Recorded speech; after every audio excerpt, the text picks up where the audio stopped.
Wealthy woman hires homeless man for love. Their affair ends in betrayal. The Montgomery mansion loomed large against the night sky, its towering arches and crystal chandeliers symbols of wealth few could comprehend. Clara Montgomery leaned against the railing of the upper balcony, nursing a glass of champagne. Below her, the elite of society buzzed with shallow conversations. She could hear snippets, laughter, gossip, and most importantly, whispers about her. "She's still single," one voice said. "Well, what man could possibly meet her standards?" another added mockingly. Clara's chest tightened. It wasn't that she couldn't find someone, it was that no one ever saw her for who she was. To them, she was just an extension of the Montgomery fortune, a pawn in her father's endless business dealings. That night, she made a decision. She would show them all. She didn't need their approval or their arranged matches. The next morning, Clara walked through the bustling streets of the city. She didn't know what she was looking for until she saw him, Elijah. He sat cross-legged on the sidewalk, painting with remarkable skill. His canvas was small, but the vivid colors and intricate strokes caught her eye.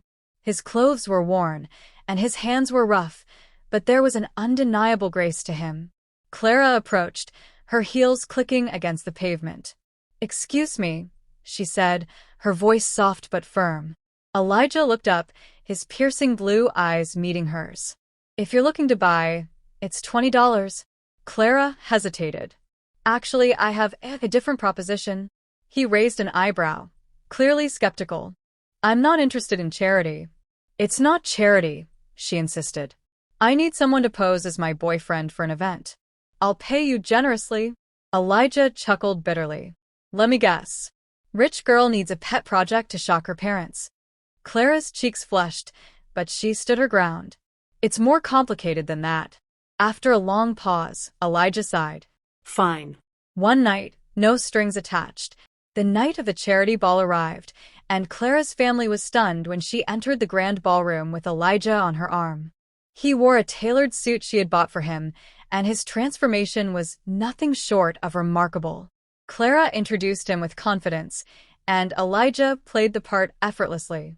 His intelligence and wit shone through, even under the scrutiny of her family and their wealthy guests. Her father, however, was not easily impressed. "And what do you do, Elijah?" he asked, his tone dripping with disdain. "I'm an artist," Elijah replied. "I find beauty in places most people overlook." The subtle jab wasn't lost on Clara, but instead of feeling offended, she found herself admiring his courage. In the weeks following the ball, Clara and Elijah spent more time together. What began as a business arrangement blossomed into something deeper.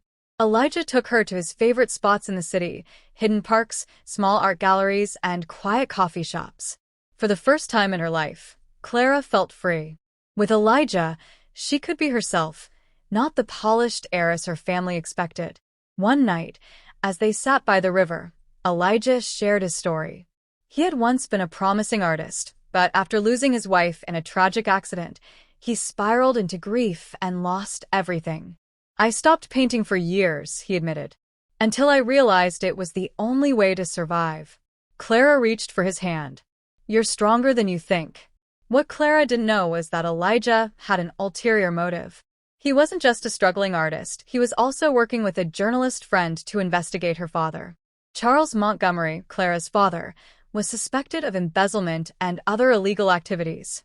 Elijah's job was to gather information from inside the Montgomery circle. But as he spent more time with Clara, his resolve wavered. She wasn't the spoiled, shallow woman he had imagined. She was kind, vulnerable, and fiercely intelligent. Clara's world came crashing down during an argument one evening. She had discovered a notebook Elijah had accidentally left behind, filled with notes about her family's business dealings. "You were using me?" she demanded, her voice shaking. Elijah tried to explain. "Clara, it started that way, but it's not like that anymore. I care about you." "How can I believe you?" she cried. "Everything we shared, it was all a lies." Elijah's silence spoke volumes. Determined to uncover the truth, Clara confronted her father. His reaction confirmed her worst fears. "This family's reputation is more important than your feelings," he said coldly. "Stay out of it." For the first time, Clara saw her father for who he truly was, a man who valued power over his own daughter. Despite her heartbreak, Clara decided to do what was right. Elijah's story was published, exposing her father's crimes to the world. The fallout was swift. Charles Montgomery was arrested, and the family's empire crumbled. Clara, now estranged from her family, felt both liberated and alone. She avoided Elijah, unable to face him after his betrayal, despite his repeated attempts to reach out. Months later, Clara received a package, a painting of the river where they had once sat together. Alongside it was a note from Elijah. "I'm sorry for everything. This is for you, the only person who ever truly saw me." Clara stared at the painting for a long time. She wasn't sure if she could forgive Elijah, but she couldn't deny the impact he had on her life. As she placed the painting on her wall, she realized that her story with Elijah wasn't over. Whether it would continue remained to be seen.